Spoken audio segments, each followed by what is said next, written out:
the pre-med students who are in this kind of situation really doom themselves because they're... Ask the dean. Woohoo. Our first question here. Could you provide some advice on how to answer the why now part of becoming a physician for non-traditional students? This is a good one. We talk about this one all the time, Scott. There are so many variables at play for non-traditional students that impact timing, such as family, commitments, jobs, relationships, other responsibilities, and the twists and turns of life.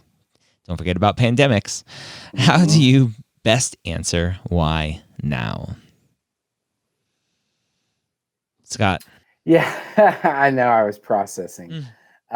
So I think that it's a very good question. And I think you have to answer it honestly. And this question is the second part of the why question. So particularly for non-traditional students who have maybe a circuitous route into medicine to start with, the question that becomes important for them is the why question. Why do you want to do this? Yep. You've been a computer programmer for 15 years, or you've been an accountant for a decade, or whatever. And the question is why? Why would you want to embark on this as an non-traditional or older student typically? And then the question becomes why now, and that's the gist of this question. And I think you have to just be honest. In terms of circumstances that are leading to this point in your life, and I think a good rule of thumb for non-traditional students is you trace what has happened in your life.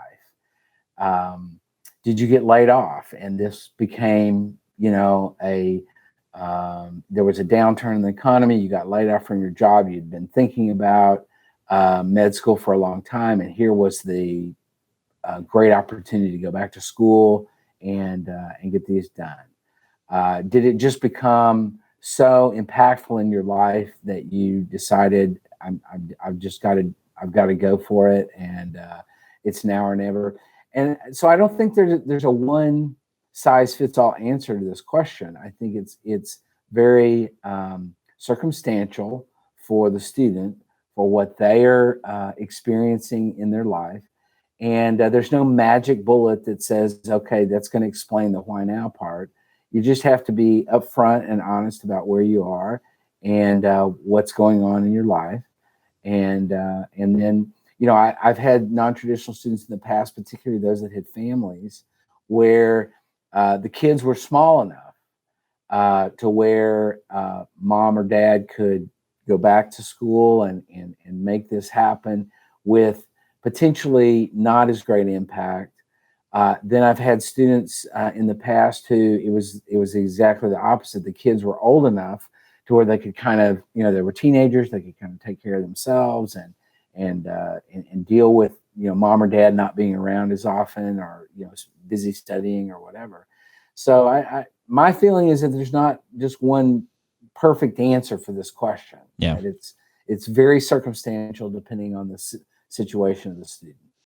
Yeah. I mean, what are your thoughts? 1,000%. The first thing that jumped in my mind when I was reading the question is, well, the best answer is your answer, right? Like there is no, and I think that's always the battle that we're fighting as we're trying to inform students on how to communicate to medical schools, how to communicate to post-bacc programs, how to communicate in the future to residency programs, that the answers to these questions aren't some formulaic thing that is going to make or break your answer.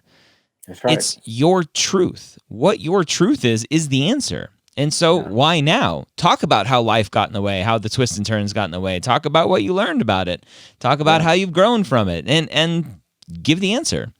Yeah. So I think students are either ashamed of those twists and turns and maybe think that those are failures and that schools will see those as failures and won't want them, or B, are have a little bit of imposter syndrome, or have a little bit of this kind of mentality of, well, my journey isn't very special, so I need a better why now question. And it's just not the right mentality to go through this process. I agree. It's, I think that like many pre-med students, non-traditional students tend to overthink it all. Instead of just being straightforward, here it is, this is my story. Yep.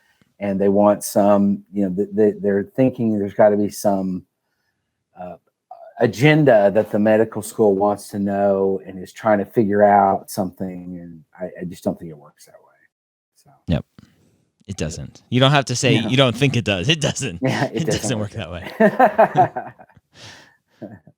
All right, next question. What would constitute a great reinvention trend for non-traditional students, especially with undergraduate GPA less than 3.0 from 5 years ago? I doubt I'll reach a 3.0 GPA anytime soon. So actually, this is a fun feature that is in our next kind of build of Mapped is this not estimating, what's the word I'm trying to think of, predicting future GPA, and say, if I do 40 more credits at a 4.0, right? And anybody can do that math, but it'll be a fun little addition that we're adding to that Mapped. Yep.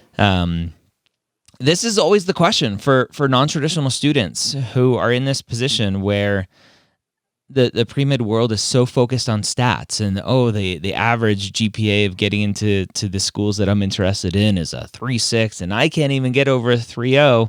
Therefore, I should just give up. Right. What should students do in this situation? Yeah, I mean, I think the first thing they have to do is stop killing themselves over the past. They got to get over that. And the past is the past. It is what it is. And they have to also stop focusing on that cumulative GPA because, in many cases, you're exactly right. It's not going to get over 3.0. It's going to be a 2.7 or a 2.8 or something, or maybe even less. And they have to focus in on, if they're a post-bacc student, they have to focus in on that post-bacc GPA, that specific post-bacc GPA. That is going to be what they're going to really emphasize in their application. I'm a different person now than I was when I was in school 10 years ago or whatever. I'm a different student. I have better time management skills. I have better, thought processing skills, et cetera, whatever. If they're not a post-bacc student, then they're going to focus on the more recent coursework. If they're still in their undergrad, then they're going to focus in. I would encourage students to not get so focused on that cumulative GPA, but focus in on the more recent work, the last 60 hours, for example. Yep. And show that there's a trend line there and that the trend line shows good stuff. And that's what you have to focus on. So I think in many cases, the pre-med students who are in this kind of situation really doom themselves because they really get discouraged because they're focusing in on that cumulative GPA, and you really can't do that. The med schools see the GPA carved up in a gajillion different ways. Yep. And they're going to look closely at those trends. They're going to look closely at the last 60 hours. They're going to look closely at the post-bacc GPA or a graduate GPA, and to try to figure out what is your story. And that's where I would encourage students in this particular situation. They need to talk about this if not in their personal statement, then in some of the optional essays or somewhere in the application. They really have to get that story across, that whatever happened before, maybe they were just immature and partied all the time, and now they're a different person, and they're showing that in their coursework, and they really have to focus the attention of the committee on, please look at this as who I really am now, and not so much from my previous academic record. So, I think the first thing is that the student has to really kind of get over the things that really shoot themselves in the foot with, and don't allow that to discourage you, and move forward and look at the good stuff that you're doing now. A question that came in as a kind of a follow-up to this is, does a master's program, will that count towards those 60 hours? No, they're going to be viewed as differently. So when I say last 60 hours, we're talking about undergraduate record, the last 60 hours of an undergraduate record, which is essentially the last couple of years of an undergraduate's life. If you're in the kind of traditional pathway of things, that's about the last 2 years. If you were like me, I was on the 5-year plan, and so I was mine was like the last 2.5 to 3 years, where I seemed to do a lot better and kind of got my head screwed on the right way. And so so I don't think now they will see the master's program GPA as distinct from a cumulative undergrad GPA, et cetera. They're going to see those GPAs, and they're going to look at that and evaluate, what does that mean? And that's the key to the difficulty of understanding a GPAs, because they're coming from lots of different majors, lots of different undergraduate institutions. And so the admissions committees are really trying to figure out, what does this mean in terms of the academic abilities, being able to sit in the classroom and gut it out over a long period of time, and do well. So that's what they're trying to figure out. Can you do that? And is that and they'll see that in a variety of different ways in the GPA. Do you think it's fair, if that's the right question, do you think it's fair that medical schools seem to predominantly favor undergraduate classes over master's level classes? Well, I don't know if fair is the right word. I think they're trying to be equitable to everyone in the process. Yeah. And they're trying to figure out, who is this student academically? Now, the problem is with master's programs, they're all over the place in terms of difficulty level. Undergraduate courses are often a lot more straightforward. Admissions committees know how to deal with undergraduate GPA. They know what it means. So a good example of that is, if you went into a master's program in let's say biology. Let's say the student has a bio degree that they didn't do super great in, and so they went into a bio master's program. And the problem with the grading system of graduate schools, you make a couple of C's in graduate school, you're gone. You make 2 or 3 C's, and you're not going to hang around. So people don't get 2.0s in graduate school because they're gone. They're going to get so the consequence of that, at least in the view of the admissions committees often, is that it's not an issue of grade inflation. It's just the reality of what graduate school is like. Yeah. But the function of that, the reality of that, is that, pretty much if you're in a graduate program and you make it all the way through, you're going to have above a 3.0. But that's not like a 3.0 in undergrad programs. A 3.0 is not. So I don't think it's really the issue of fairness. I think it's trying to be equitable to everybody in the process, and also trying to figure out, what does this really mean? What does this graduate work really mean? Yeah. Because a huge portion, at least in the sciences, graduate programs in the sciences, a huge portion is that is research in lab work. You're not taking tests. You're not writing papers. You're in the lab and you're doing stuff in the lab. So it's a little bit different because of that as well. Makes sense. Cool. Yeah. Next question. Do you need to go to a post-bacc if your GPA is above 3.75 and are a career changer? Only need classes in OChem, Gen Chem, and Bio. I would say no. So I think the answer is technically yes, right? If they're a career changer, you need classes. Yes. You need post-bacc classes. Well, I was interpreting this as a post-bacc program. No, I know.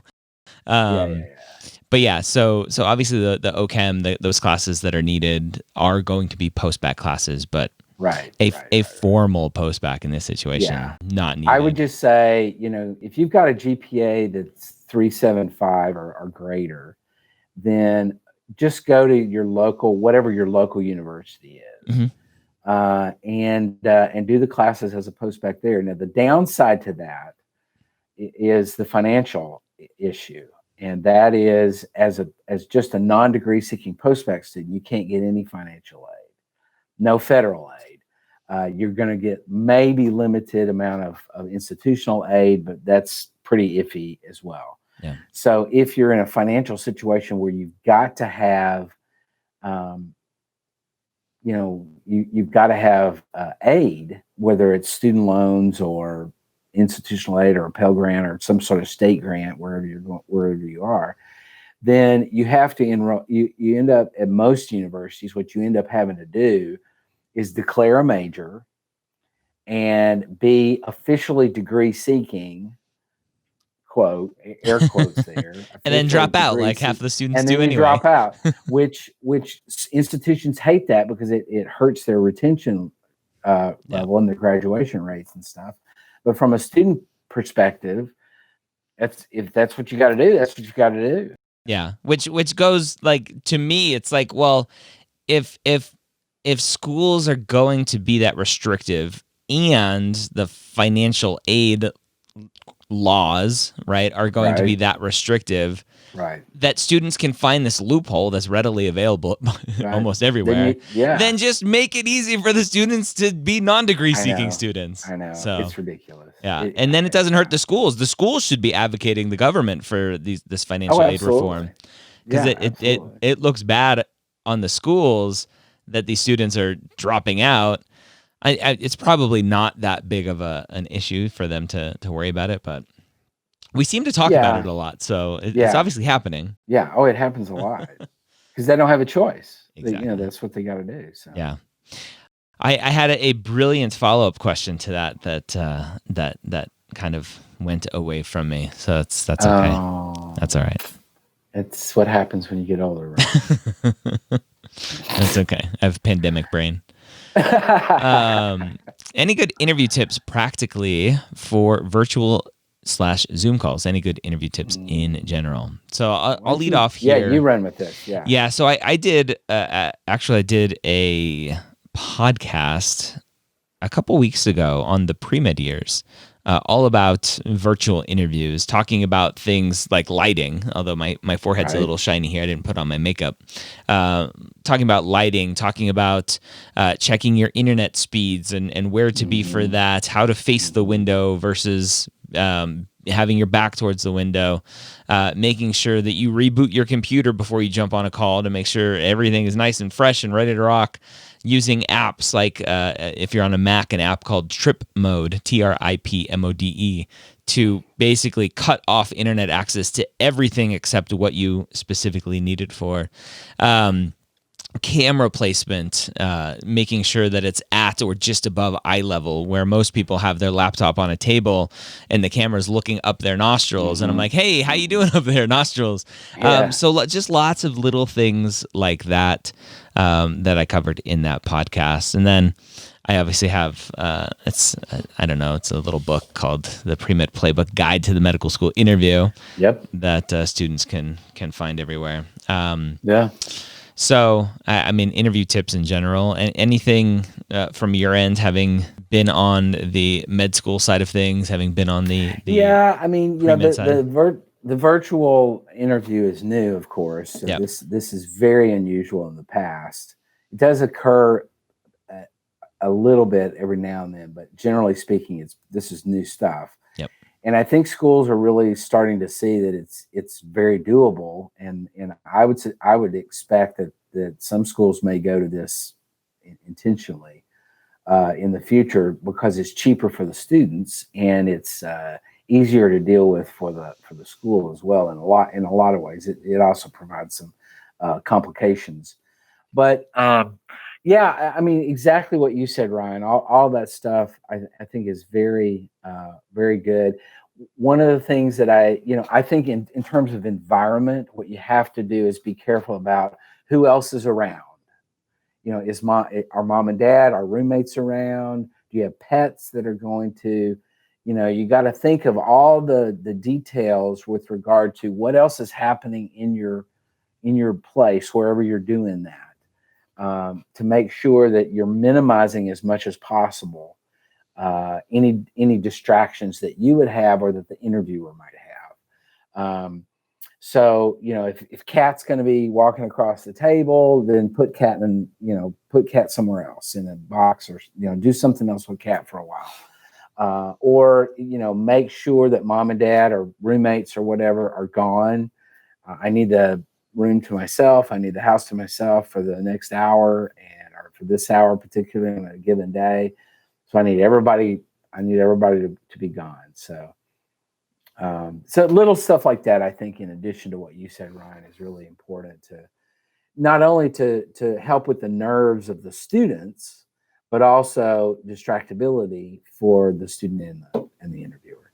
Yeah, exactly. Not everybody has a fancy, a fancy basement studio.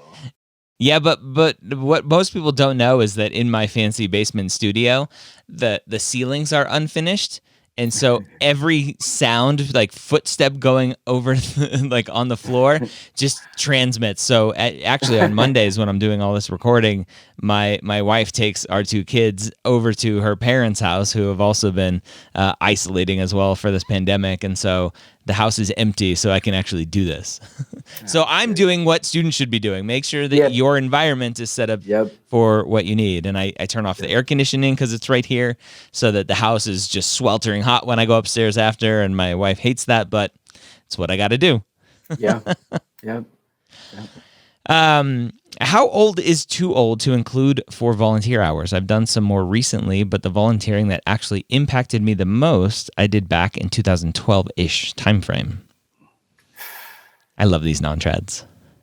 Oh, wow. They make it hard. Right, so general rule of thumb, right? We talk about this. General rule of thumb is anything after high school. Correct. That's correct. 2012, as we're recording this, is 8 years ago. Yeah, 8 years ago. And that's a long time. Yep. And now, can you put the question back up? I wanted to see. There was some part. So it actually says, but the volunteering that actually impacted me the most. Now, I'm going to center in on that for a second. Now, what I'm assuming is that there's been other voluntary experiences since 2012, and that the 2012 experience is just the most impactful. So you want to really focus on it and the meaning it had to you, the value within your journey, etc. Now, conversely, if you haven't done a whole lot since 2012, that's problematic. That can be a real issue because the admissions committee is going to say, what have you been doing? Yep. So there needs to be a little bit more fleshed out here in terms of this question to understand exactly where the student's coming from. But I would say, it's great to talk about the 2012 thing, but in isolation, that's going to be problematic if there's not been some level of volunteer work since then. Yeah.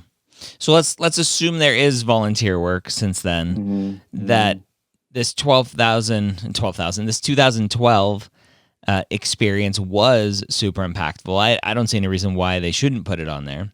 Oh, absolutely. I think totally agree with that. I think if this was just an activity and you're like, oh, I need to put everything in there, like if and it wasn't an impactful experience, that would be the first one I would probably cut out if you're trying to make space. Yeah, no, I agree with that completely. I think, what they're looking for is this meaningful, the so what part. And this is a really good example of focusing in on where's the so what that's really standing out and that you want to really emphasize. And if that's 2012, then so be it. Yep. Exactly.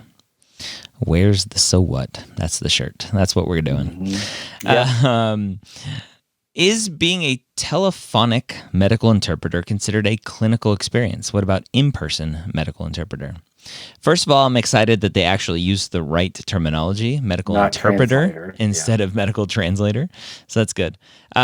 So in-person medical interpreter versus virtual, phone medical interpreter. Yeah. Thought there? Well, I would say, well, this is a hard one, I think, because I would generally say that the virtual is not clinical experience, but that the in-person could be clinical in nature. And the reason I differentiate between the two is that if you're there in person, you're in the environment. You're there with the patient, you're there with the healthcare provider, you're seeing everything, you're involved in everything. Now maybe that's too fine of a differentiation between what's happening on the telephone. And so I don't know.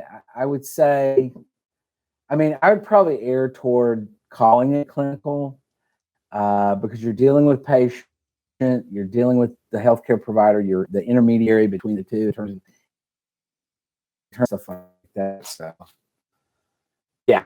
So let me reverse myself. Yeah, they're clinical. What do you think, Ryan? I think they're clinical. I think you're the one interacting directly with the patients, the physicians. Obviously, a telephone interpreter is outside of that direct environment, but I don't think it takes away a ton from the experience. I would not lean on that if the majority of that experience is a telephone interpreter. I wouldn't lean on that as your majority experience / only clinical experience. I think you still need to try to get into the hospitals and be around patients and make sure that you're okay with the smells and the sounds and just the whole sensation of being all of the just sensory overload of being in a hospital. But I think that's I agree with that. I agree. I talked myself into it. Good job. I'm glad you got there. I knew you would. I was rooting for you. Is now a good time? So now, meaning we're recording this on September 14th, is now a good time to start writing my application essay? If I'm applying next cycle, what are some common mistakes that you see students make when writing their essays? What makes an essay unique? So I talked about my my interview book earlier. Now I get to talk about my personal statement book, which needs to be updated. I haven't updated it with the new Acomas character count. But so my general advice is don't start writing your personal statement until January of the year you're applying. Writing it too early, you're leaving out a lot of potential amazing experiences that are going to go, wow, like that was awesome. I definitely need to talk about that. So wait to start writing your personal statement. And we're only a couple months away. And so you're like, it's close enough. I'll start it. Great. Go ahead. Common mistakes, Scott? Yeah, I think common mistakes are being too formal in your writing. I think that students often don't shift out of the writing a paper for school mode, and so they write in the same voice, in the same language, and with the same sort of emphasis on certain aspects of the structure of the essay, and I think it's much more of a storytelling essay than it is a formal writing exercise. And now that's not to say that you get too casual, but it is to say what I like to be able to hear in my head when I'm reading a personal statement is I like to be able to hear the person saying it. Them talking it out. And if I can't hear that, if it's so like formalized and there's all these it's like words Shakespearean. in there, and there's all these words, like, did they just like spew up a thesaurus or what's going on here? That's a real turnoff to me. That doesn't tell me who you are and really give me a sense of your personality a little bit. And so I think that's a common, a somewhat common mistake, is that students, try to be too hoity-toity, or whatever the right word is, in their language. And I think you just gotta just be you. And within the context of balance between, you can't get too casual, but I do think you want to be clear that it's coming from your voice, and let that tell your story. Yeah, definitely agree. And that's the whole point of my book. I think some students, when I came out with the personal statement book, they're like, which one should I get, the interview book or the personal statement book? And I'm like, well, they're two different books, but if you could only get one, get the personal statement book, because I think in that book I do a better job of really helping the student understand their story so that they can tell it and not come off fake and super thesaurus-y, if that's a word. Right. I like that. Thesaurus-y. Ah, man. Rocking and a rolling. Ooh, I'm excited you picked this one. So I've recently done shadowing with a new org called Web Shadowers. How will virtual shadowing be viewed if put on an app, and how should this be put on an app? So we've talked about virtual shadowing now 1,000 times.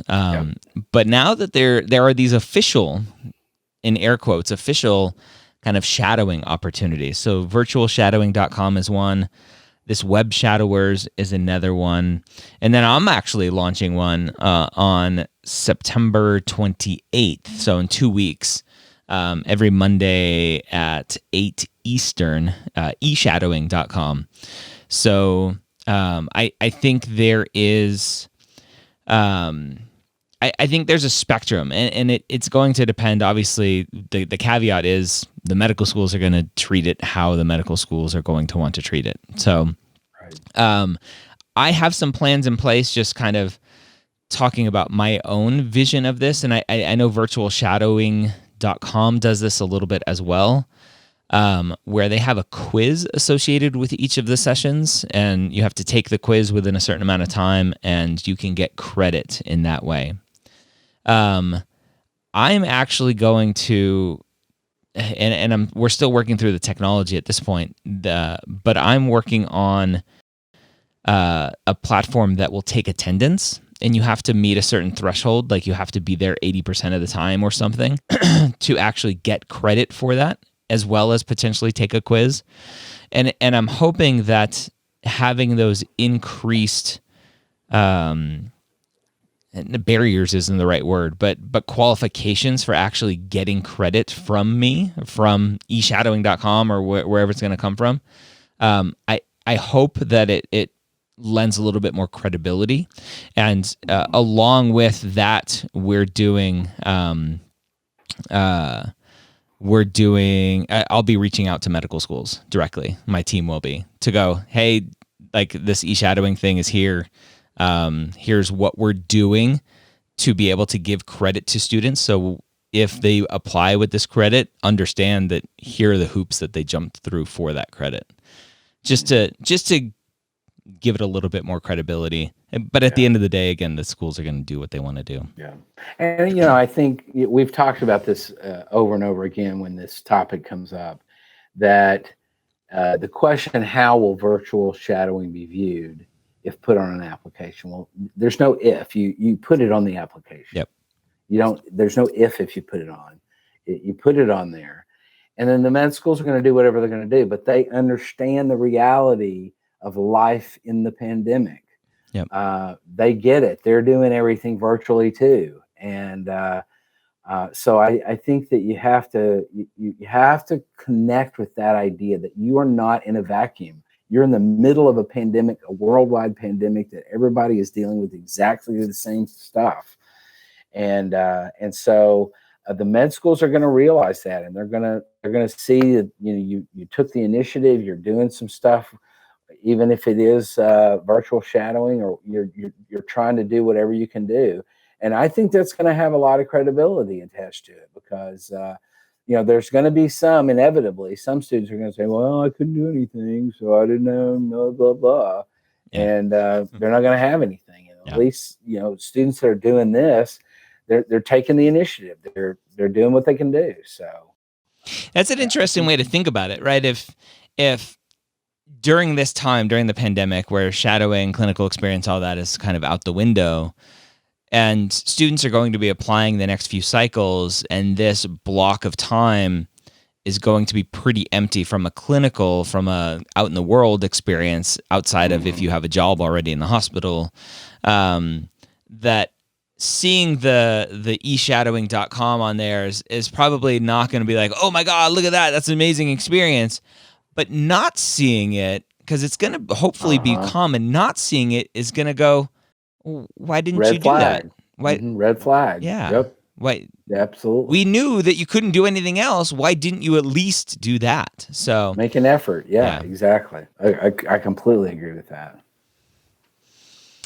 100%. Are podcasting and traveling good hobbies for an application? I'm not a huge hobby person. I enjoy working and school most of the time. All right, so let me reframe the question, Scott. This student is saying, tell me what I should start. Tell me what hobby I should start to help with my application. That's what it sounds like, right? And it's super common. Like, I'm not making fun of it, but it's a super common way to frame a question. And I always reframe the question when I know the heart of the question is, tell me what I should do to make my application better. And I'm like, what you're asking me is basically, you want me to tell you how to be, and you need to be you. Yeah. Well, yeah, I agree with that completely. I think that, hobby is an interesting word.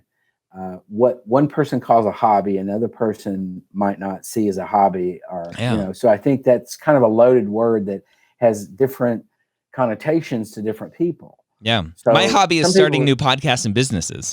There you go. There you go.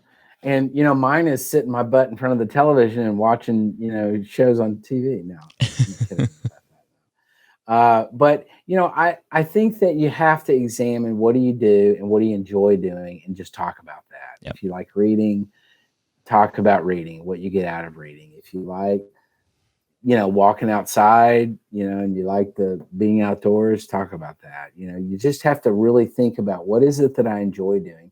Because these types of questions, which typically come up sometimes in the primary application, often they come up in secondaries as well, where medical schools want to know, what do you do when you're not studying or working? And I think what they're trying to figure out is, are you a three-dimensional person? Do you have interests? Do you have things that you just like to do? Do you just like to go out and hang out with friends? And what do you get out of that? What is it why is that meaningful to you? And it's the so what part. It's not necessarily the what. I do woodworking. The question is, what do you get out of that? What does that provide to you that you don't get from any other activity? Maybe the example that you just gave with woodworking, I'm like, I don't know if I got much out of it, but I lost a couple things. I lost my fingers. Exactly. So I think, again, don't overthink it. Just think about, what do I enjoy doing, and if that's cooking, talk about cooking. What is it that why do you enjoy cooking? If it's playing cards with friends, or whatever it is that you enjoy. I would suspect that this person, the person that asked this question, I would guess that if you thought a little bit more broadly, you may not define cooking as a hobby, but if you enjoy cooking, then you talk about it. Yep. If you enjoy playing board games with friends at a get together, then talk about that. What that does for you. What's the value of that to you? And it's a relationship building. It's whatever it is, and that's what you're talking about. Maybe playing board games isn't a hobby, but if it's in what you enjoy, then talk about it. Yes, exactly. This is a long one. Does every activity I include on my app have to be continuous? For example, I was part of the student government at my college during my first year, and it was an amazing experience where I learned a lot. However, I did not continue after my second year because that was not my true passion. Would it show a lack of commitment if I include this experience? I don't think so. I would say that every experience has to stop at some point, or else you're never going to go to medical school. So, yeah. I think that the continuous part that kind of comes up a lot is like the one day you went to the soup kitchen. Like, probably don't put that on your application, right? And it goes back to what you always say too: is the so what? Like, you spent 2 years, freshman, sophomore year, in student government. So what? What did you learn from it? Yeah. I mean, my guess is that in student government, I was in student government when I was in college, and you learn a lot about leadership. You learn a lot about working together with people who have very different viewpoints on whatever, and so I think that there's a lot of so what in student government, and I think if it wasn't your true passion and you wanted to move on from that, then you just say that. I really enjoyed it. I learned a whole lot. Here's what I learned. But at the end of the day, I decided I wanted to move on from that and do some other stuff. So, yes, exactly. I don't think it shows a lack of commitment. No, not at all. At all. No. Not that specific example, at least. No. Yeah, and I think. I think we get to a point as humans, as pre-meds, where our interests change. And so we have to continuously explore new things, and don't fear the reaper on the other side of that medical school application to go, oh, you guys only did 2 years of this. That's not continuous enough. Like, if you're miserable doing what you're doing, change. And if you have to explain it later, explain it later. Yeah, agreed.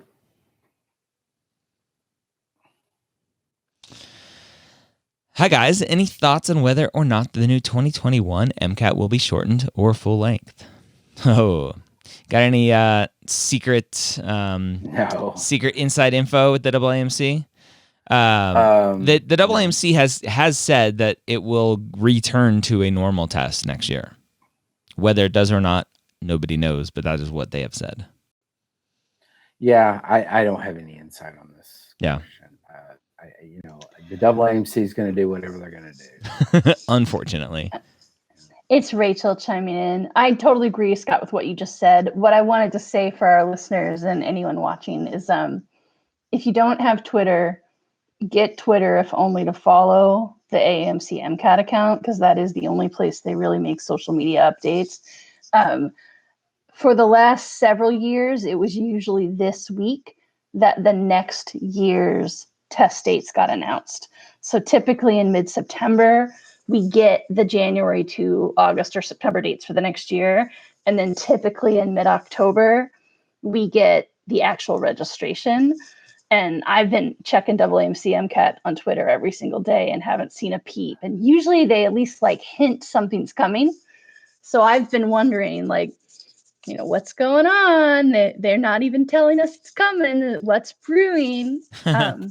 But yeah, they said it would be shortened. I'm taking them at their word, but we'll see. We shall see. Yeah. Surprise, they're canceling the MCAT forever. Aww. Somebody out there just went, wait, what? Wait, what? No. JK, that was LOL. Dr. Gray being funny. Yeah. That doesn't seem pretty equitable to only release via Twitter. No, it is not. It is absolutely ridiculous. The good news is here at MAPT, we'll keep an eye out on it and we'll tell MAPT members. But for the general public, I want to make sure people know that's the best way to get it. I can actually, we should just build an automation whenever the AAMC MCAT thread or account tweets, we should just post it into the MAPT group. That's a good idea. Just copy it right in. Automagically.